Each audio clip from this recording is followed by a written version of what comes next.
तो आगे की वीडियो में हम जानते हैं कि आखिर हिटलर को इतनी पावर कैसे मिली, उसका राइज कैसे हुआ और ये नाजिज़्म जो आइडियोलॉजी है वो कैसे फॉर्म हुई।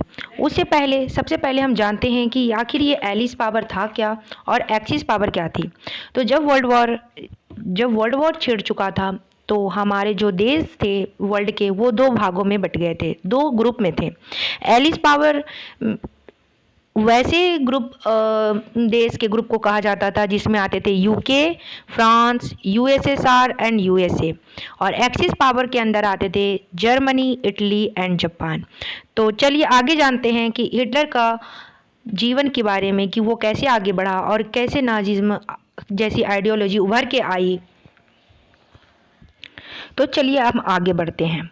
20th सेंचुरी में जर्मनी एक पावरफुल एम्पायर था जिसने फर्स्ट वर्ल्ड वॉर लड़ा एलिस पावर के अगेंस्ट ऑस्ट्रियन एम्पायर के साथ। भले ही फ्रांस और बेल्जियम को ऑक्युपाई करके थोड़ी गेन की, लेकिन बाद में उसे पता चला कि उसकी सारी जो रिसोर्सेज है वो ड्रेन हो रही है। और फिर उसने पाया कि जो एलिस पावर थी, जिसे मैंने अभी अभी बताया कि जिसके अंदर इंग्लैंड, फ्रांस और रसिया थे, उन्होंने इसमें यूएस ने एंट्री कर ली 1917 में, जिसके बाद जो जर्मन और ऑस्ट्रेलियन एम्पायर थे वो हार गए। तो जब जर्मन एम्पायर की हार हुई तो वहाँ का एम्पायर जब हार गया तो वहाँ की जो कुछ पार्टीज़ थी उन्हें ये अपॉर्चुनिटी मिल गया कि वो जर्मन पॉलिसी को रीस्ट्रक्चर करे, रीकास्ट करे।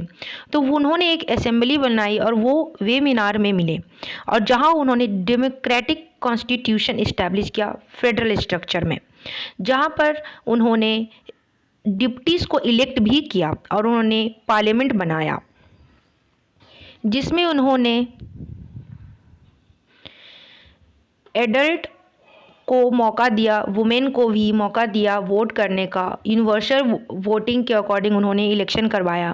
तो उन्होंने कहीं ना कहीं इस अपॉर्चुनिटी को अपने हाथ में लिया और उन्होंने एक फेडरल स्ट्रक्चर बनाया कि कहीं ना कहीं वो डेमोक्रेटिक तरीके से जर्मन को आगे बढ़ाएंगे, क्योंकि जर्मन ऑलरेडी हार चुका था एलिस पावर से।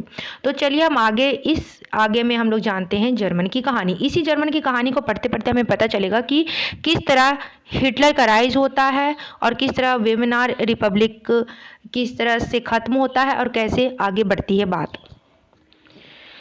तो कहीं ना कहीं अब एक वेमिनार रिपब्लिक फॉर्म हो चुकी थी, लेकिन वहीं के लोगों ने इसका कहीं ना कहीं अच्छे तरीके से वेलकम नहीं किया। इसका मेन कारण ये था कि जो जर्मन एम्पायर का हार हुआ था तो उसकी जो पीस ट्रीटी जो साइन करनी थी उसे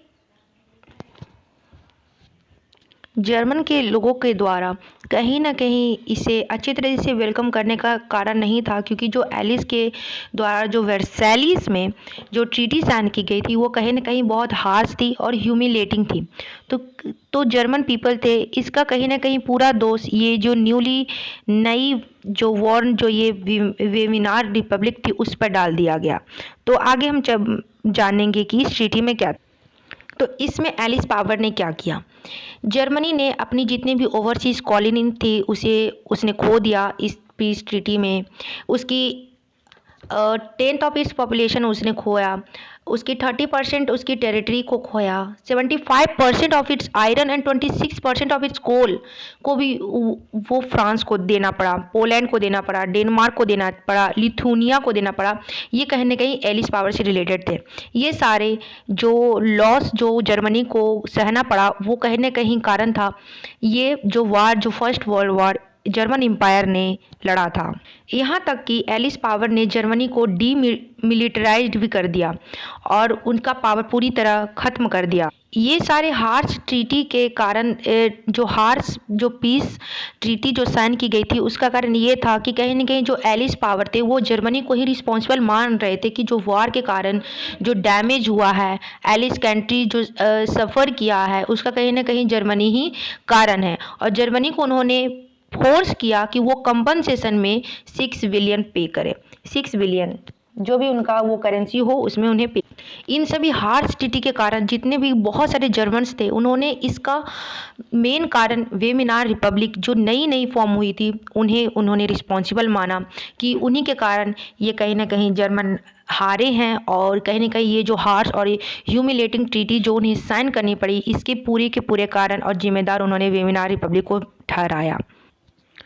वेबिनार रिपब्लिक जो कि अभी अभी ही फॉर्म हुई थी, कहीं ना कहीं उसे वॉर के लॉस और जो भी ह्यूमिलेशन थे, जर्मन लोगों के हेट्रेट थे, वो सारे अपने ऊपर लेना पड़ा, जो जिसमें उनकी शायद उतनी गलती भी नहीं थी। जर्मन पावर के सारा दोष उन्हें खुद पर लेना पड़ा। तो आगे हम जानते हैं कि जो वॉर हुआ, फर्स्ट वर्ल्ड वॉर हुआ जिसमें जर्मन हारे, उसमें जो ह्यूमिलेटिंग हार्श ट्रीटी साइन की गई वर्सैली में, उसके बाद वॉर का क्या इफ़ेक्ट पड़ा जर्मनी पर और उसमें लोगों ने कैसे सरवाइव किया, और ये कहीं ना कहीं एक कारण बना हिटलर के राइज का और नाजिज्म जैसी आइडियोलॉजी जिसके कारण इतने लाख्स ऑफ पीपल मारे गए, उसके कारण कहीं ना कहीं ये बेस बना। तो आइए हम जानते हैं इस फर्स्ट वर्ल्ड वॉर का जर्मनी पर क्या इफेक्ट पड़ा, और इसी से हमें पता चलेगा कि कैसे जर्मन से हिटलर का राइज हुआ और उसकी ये आइडियोलॉजी नाजिज्म आगे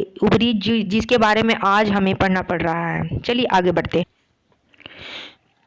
तो जो वार हुआ उसका जो इफ़ेक्ट हुआ उसका ये रहा कि लोग कहीं ना कहीं जो न्यू बॉर्न जो रिपब्लिक थी, वेमिनार रिपब्लिक, उन्हें इसका रिस्पॉन्सिबल माना। जो भी ह्यूमिलेशन हुआ उसका इसे रिस्पॉन्सिबल माना, और जो भी उन्हें मजाक के तौर पर उन्हें नवंबर क्रिमिनल्स के कह के बुलाया जाने लगा। और जो भी वेमिनार रिपब्लिक को जो सपोर्ट करते थे वो थे मेनली सोशलिस्ट थे, कैथोलिक थे एंड डेमोक्रेट थे। वो सारे इजीली टारगेट हो गए कंजर्वेटिव नेशनलिस्ट के। तो ये इन सब के कारण कहीं ना कहीं जर्मनी में जो पॉलिटिकल डेवलपमेंट हुआ उनका कहीं ना कहीं बहुत बड़ा इम्पैक्ट हुआ इस पर। जो आगे जो डेवलपमेंट होगा तो उस पर कहीं ना कहीं बहुत ज़्यादा ही बुरा इम्पैक्ट पड़ा इसका, फर्स्ट वर्ल्ड वार और उसका जो ह्यूमिलेशन जर्मनी को सहना पड़ा, इसका कहीं ना कहीं बहुत बड़ा इम्पैक्ट हुआ जो पॉलिटिकल डेवलपमेंट वहाँ होता है उसका। वॉर के कारण कहीं ना कहीं यूरोप जो एक क्रेडिटर हुआ करता था वो कहीं ना कहीं अब डेब्ट के तले दब गया। तो आइए हम जानते हैं कि इस वॉर का इम्पैक्ट सोसाइटी पर क्या पड़ा। तो इसका जो जो इम्प्रिंट था वो काफ़ी डीप था। सोसाइटी में कहीं ना कहीं सिविलियन से ज़्यादा सोल्जर्स जो थे उन्हें ज़्यादा ऊंची प्लेस दी जाने लगी, और जो पॉलिटिशियंस थे जो उन्होंने कहीं ना कहीं बहुत ज़्यादा स्ट्रेस दिया कि मेन को कहीं ना कहीं एग्रेसिव होना चाहिए, स्ट्रॉन्ग होना चाहिए, मैस्क्यूलिंग होना चाहिए। ये सारे कारण थे कहीं ना कहीं जो युद्ध हुआ फर्स्ट वर्ल्ड वार उसका इम्पैक्ट था। जो ट्रेंचेस थे जहाँ की जो सोल्जर्स रहते थे, वो मीडिया ने उन्हें कहीं ना कहीं बहुत ज़्यादा ग्लोरीफाई किया कि वो बहुत अच्छे से रहते हैं, जैसे भी वो ग्लोरीफाई कर सकते थे। उन्होंने पब्लिक के सामने इसे प्रेजेंट किया कि बहुत ज़्यादा अच्छे से उन्हें मतलब बहुत ज़्यादा ऊंचा दिखाया जाने लगा। लेकिन बात ये था कि सोल्जर जो वहाँ ट्रेंचेस थे जहाँ सोल्जर रहते थे वो उतना भी अच्छा नहीं था, वो बहुत बुरी लाइफ वहाँ जीते थे। वहाँ पर बहुत सारे चूहे होते थे, मतलब बहुत सारी मतलब गंदगी होती थी जिसमें उन्हें रहना पड़ता था। और कहीं ना कहीं युद्ध को, एग्रेसिव को कहीं ना कहीं बहुत ज़्यादा प्रोपेगेंडा के थ्रू सेंट्रल स्टेज पर लाया गया, पब्लिक में लाया गया कि कहीं ना कहीं यही पॉपुलर हैं, और कंजर्वेटिव जो डिक्टेटरशिप थे उन्हें बहुत ज़्यादा सपोर्ट मिलने लगा। जैसे आप देख रहे हैं कैसे पॉलिटिक्स बदल रही है। जो डेमोक्रेसी जो आई थी वेमिनार रिपब्लिक वो कहीं ना कहीं नीचे दब गई, वो फ्रेजाइल थी। वो आइडिया बहुत अच्छा था लेकिन गलत समय में था, लोग इसके लिए रेडी नहीं थे, लोग उसे ही बुरा और उसे ही जिम्मेदार मान रहे थे, और वो डिक्टेटरशिप कंजर्वेटिव को सपोर्ट करने लगे, वॉर को सपोर्ट करने लगे, ज़्यादा से ज़्यादा एग्रेसिवनेस को सपोर्ट करने लगे। तो बेसिकली इस सोसाइटियल चेंज में आपको ये याद रखना होगा कि यहाँ पे सोल्जर्स को ज़्यादा ग्लोरीफाई किया गया, ज़्यादा प्रोपेगेंडा दिखाया गया, वॉर को जो कंट्री का जो ऑनर होता है उसको ज़्यादा सेंटर में रखा गया, और कहीं ना कहीं जो डेमोक्रेटिक जो नई नई आई थी उसे दरकिनार कर दिया गया। तो ये सब चेंजेस आई। तो आगे हम बढ़ते हैं आगे की टॉपिक में। तो आगे हम जानेंगे कि जो वॉर हुआ उसका सोसाइटी पर तो हम लोगों ने इम्पैक्ट पड़ लिया। तो आगे की वीडियो में हम जानेंगे कि इसका इम्पैक्ट इकोनॉमी पे कैसा पड़ा, इसमें पॉलिटिक में कैसा पड़ा, फिर आगे में जर्मन में क्या क्या परेशानियाँ आई, लोग कैसे इसमें सर्वाइव किए, लोगों ने कैसे इसमें दिक्कतें महसूस की और सर्वाइव किया। तो आगे की वीडियो की जानकारी के लिए प्लीज़ हमारे साथ बने रहे, और अगर आपको मेरी वीडियो पसंद आई हो तो प्लीज़ लाइक शेयर और सब्सक्राइब करना ना भूलें। Thank you.